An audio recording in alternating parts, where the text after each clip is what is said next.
Scottish clubs remain undefeated in Europe, and today it's Panathinaikos 1, Rangers 1. And you know what? I'm doing double duty, so I've already talked about this game on my channel. It's time to do the Fog Football equivalent of that.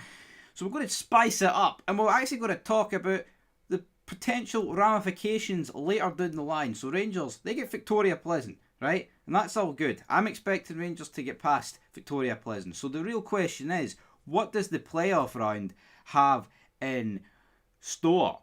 I'll tell you what it has in store right now. So seeded is winner of the tie involving Benfica and Club Brugge, which is two different ties, and then unseeded is Rangers, Victoria Pleasant, and the winner of the following game involving Feyenoord. So to fling you right into the deep end, Red Bull Salzburg are playing Club Brugge in match 1. Now these fixtures will be played the 5th or 6th of August, with the second leg being on the 12th, and then the Benfica game is against Nice. So, crucially, folks, right? Rangers are going to be playing one of 4 teams if they can get past Victoria Pleasant. That will be Red Bull Salzburg, or Club Brugge, or Nice, or Benfica. And if we just look at the recent history against these 4 teams, so Nice, Rangers beat them last year 4-1. Fantastic result. That's the game for me where Igamane truly announced himself on, I was going to say the world stage. I mean, it's the Europa League. It's not quite the World Cup final or something. But here, he still announced himself on the European stage. We'll go with that. Great game. Benfica, well, you know what? We've played Benfica quite a lot over like the past 5 years. We haven't beat them, but there have been a lot of draws and a narrow defeat as well. So I wouldn't be... I mean, Benfica would be the massive favourites, but it wouldn't be an impossible ask in my opinion. I mean, it's not like you're getting drawn against Barcelona or Bayern Munich or something along those on that calibre. And then the other two, obviously, well, Club Brugge, we drew to each of them a couple of weeks ago. And as for Red Bull Salzburg,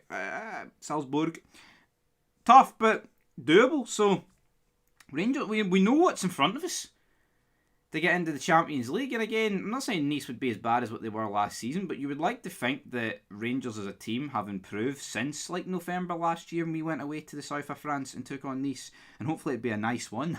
But yeah, that is the path. Rangers will play one of those 4 teams, and I tell you what, it just shows you how crucial tonight was. And like I've been saying for weeks, guys, Rangers would beat Panathinaikos. But let's get into the game of football then, shall we? And of course, with the game of football, Rangers played brutal in the first half. Second half was better, but it's kind of what we've just come to expect, isn't it? To be honest, from Rangers, I don't know what is going on with the first half, but it needs sorted out. It's not just a case of Russell Martin, man. This has been a lot of managers in a row now where it just simply cannot get sorted out. But the game begins. Danilo has a shot for about 25 yards, which is blocked by a defender from Panathinaikos. Eric Palmer-Brown, the American, he ran forward and had a shot that went out for a nosebleed. The nosebleed stands, but I tell you what, it felt like every shot that Panathinaikos had tonight felt like a nosebleed. They were just literally ballooning them out of the stadium. Jack Butland had to make a lot of good saves. Defensively, Tavernier getting caught sleeping. Max Aarons just a bit too weak on the ball. And I mean, we can say the guy's getting played out of position, but if he was getting played at right back, would he be strong on the ball? I mean, here he's getting played at left back and he's getting just completely battered and out muscle on occasion. John Suter, honestly, man, just forgot how to jump. Now, I'll admit, I'm a guy that can't do jumping jacks, but John Suter makes me look like the world champion of jumping jacks. I don't know what was going on here with John Suter. The guy he just lost the ability to jump. Couldn't really do an awful lot. But tell you what, Jack Butland, a lot of doubters, a lot of haters about Jack Butland, and you could fire me into that category as well. But see, so far this season, Jack Butland for me has done nothing wrong. Guy's made a lot of great saves. Can't really fault him too much. John Suter hits off his arm. It feels like the ball hits John Suter's arm every single game. It's like nothing can be stopped. Palestri gets past Max Aarons, forces a save out of Jack Butland. Raskin hits the counter-attack. Can't really do an awful lot with it.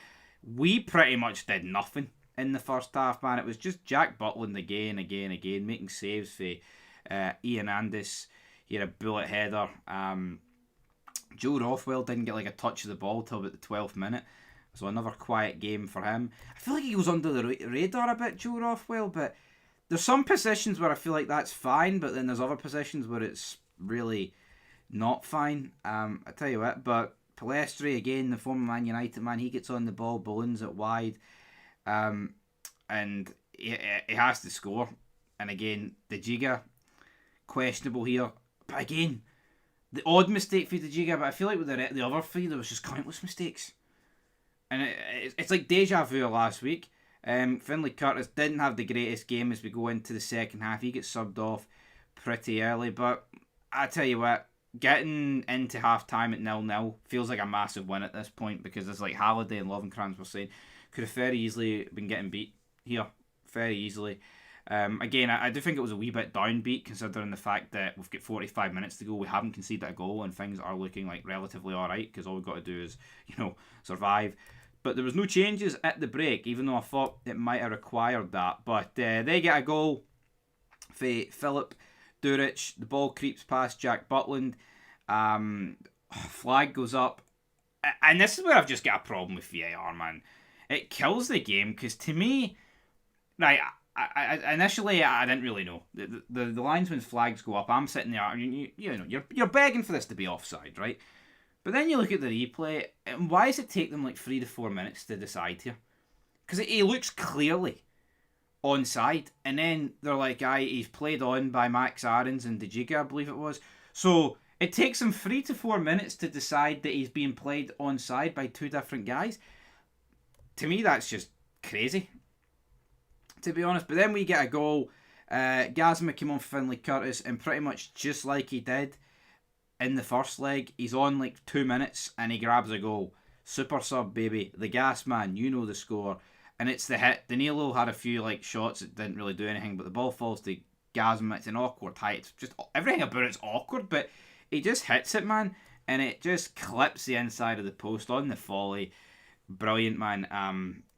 Most people would trip but almost break their leg trying to attempt this goal, but it was fantastic. And at this point, that's when Victoria Pleasant got a quick double to tie it with Servette, and Rangers first, Victoria Pleasant up next. Because I could talk about the rest of the game, but not really an awful lot happened. Kieran Darl was his usual shite self. He was at fault for the Rangers goal. Pretty piss poor defending, if you ask me. Cyril Dessers and Barami came on for Joe Rothwell and Danilo.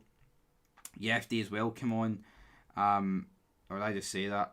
I've kind of lost track. Either way, Rangers advance. We've played 4 games so far in Europe. 2 wins and 2 draws for the Scottish clubs. Will it be more of the same tomorrow? I hope so. Hope Dundee United and Hibs can get the job done and get over the line. But in terms of this Panathinaikos tie, couldn't really have asked for much better, because Rangers did not play good.